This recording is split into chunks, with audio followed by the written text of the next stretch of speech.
పూర్తి వివరాలకు చదవండి రేపటి అక్షర శిల్పం దినపత్రికలో.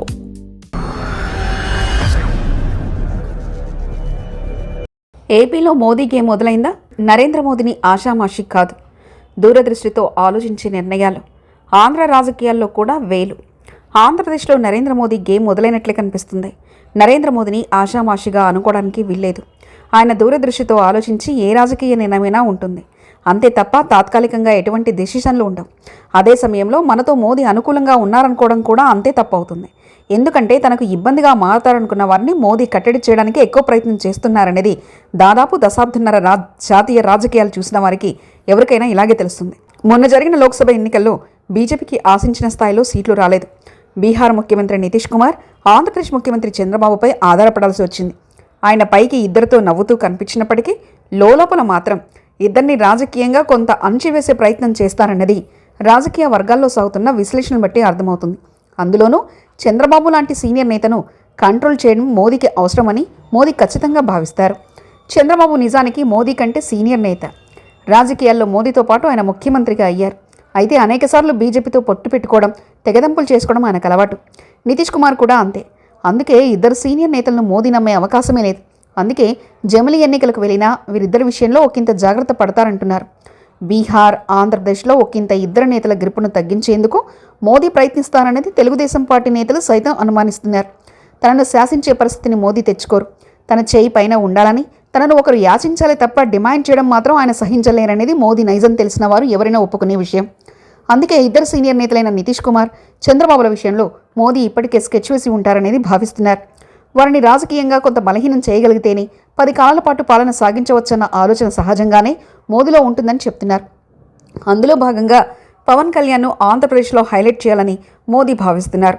పవన్ కళ్యాణ్ కొంతకాలం ఢిల్లీ పర్యటన ముగించుకొని వచ్చిన వెంటనే కాకినాడ పోటుపైన పడడం కూడా ఒకంత ఢిల్లీ వ్యూహమేనని వారు కూడా లేకపోలేదు. అయితే అందులో నిజమేంతా అన్నది పక్కన పెడితే చంద్రబాబు గతంలో మాదిరిగా మోదీని డిమాండ్ చేయలేరు. ఎందుకంటే ఏపీలో పవన్ అవసరం చంద్రబాబుకుంది. ఎన్నికలు ఎప్పుడు జరిగినా మరోసారి పవన్తో కలిసి ప్రయాణం చేస్తేనే అధికారం దక్కుతుంది. ఆ వీక్నెస్తోనే పవన్ను మోదీ మంచి చేసుకుంటున్నారు. వీలైనప్పుడల్లా పవన్ను పొగడ్తలతో ముంచెత్తుతున్నారు. పవన్ కళ్యాణ్కు ఢిల్లీ స్థాయిలో ఓ రోడ్డు మ్యాప్ను కూడా రూపొందించే అవకాశాలున్నాయి.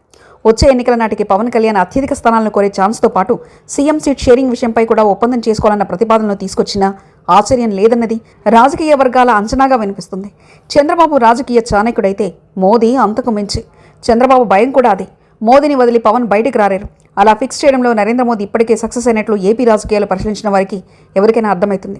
మొత్తం మీద దక్షిణాదిలో పట్టు పెంచుకోవాలంటే ఏపీలో గ్రిప్ సాధించాలన్న మోదీ ఆలోచనతో పవన్కు రానున్న కాలంలో మరింత ప్రయారిటీ ఇస్తారన్న అంచనాలు వినబడుతున్నాయి.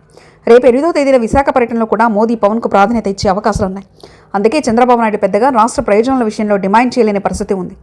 కూటమితోనే వచ్చే ఎన్నికలకు వెళ్లాలన్న ఆలోచనతో ఉన్న చంద్రబాబు ఈసారి మాత్రం పవన్ మోదీలను దూరం చేసుకునే ఆలోచన చేయరు.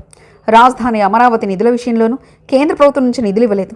కేవలం ప్రపంచ బ్యాంకు రుణం ఇచ్చేందుకు మాత్రమే సహకారం అందించింది. అదే సమయంలో జగన్ విషయంలో ఒకంత మోదీ సాఫ్ట్ కార్నర్లో ఉన్నారని హస్తినా వర్గాలు చెప్తున్నాయి. చంద్రబాబును కొంత కట్టడి చేయాలంటే జగన్ను ఇబ్బంది పెట్టకూడదన్న ఆలోచనతో ఢిల్లీ పెద్దలు ఉన్నట్లు జోరుగా ప్రచారం జరుగుతుంది. అదే జగన్ ధైర్యం అని కూడా అంటున్నారు. ఇటీవల అమిత్ షాతో విజయసాయిరెడ్డి సమావేశం కూడా అందులో భాగమేనంటున్నారు. అలాగే జగన్ కేసుల విషయంలో కూడా ఎటూ తేల్చుకోలేకుండా చూసి చంద్రబాబుకు చెక్ పెట్టడమే కమలం పెద్దల ఆలోచనగా ఉందన్న టాక్ కూడా బలంగా వినిపిస్తుంది. మొత్తం మీద కూటమి కలిసి ఉన్నప్పటికీ బలమైన నేతలను బలహీనపరిచే యత్నాలు మాత్రం ప్రారంభమయ్యాయని అంటున్నారు. మరి ఏం జరుగుతుందనేది చూడాలి. మరిన్ని కథనాల కోసం సబ్స్క్రైబ్ చేసుకోండి మీ అక్షర శిల్పం. పూర్తి వివరాలకు చదవండి రేపటి అక్షర శిల్పం దినపత్రికలో.